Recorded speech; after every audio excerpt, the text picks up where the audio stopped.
Yes, rasmi kamati ya uchaguzi ya TFF leo hii imetangaza kuanza mchakato wa uchaguzi mkuu wa TFF ambao umepangwa kufanyika tarehe 16 ya mwezi wa 8 2025.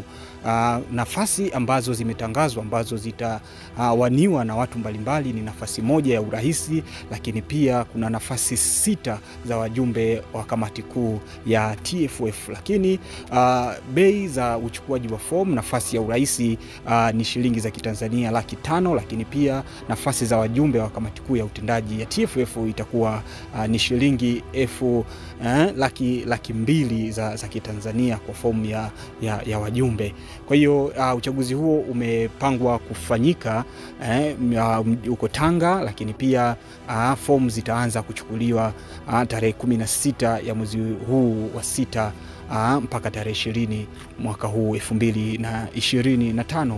Hii ni Wise TV Plus na hizo ni update za uchaguzi mkuu wa TFF baada ya sakata la Yanga na TFF na bodi ya ligi kuchukua muda mrefu, na sasa hivi tunaona ni mmoja ya kati ya yale matakwa ya Yanga ambayo waliyaweka ili kucheza dabi ya Kariakoo, naona yanaendelea kufanyiwa kazi. Hii ni Wise TV Plus na mimi ni Mrisho Wise.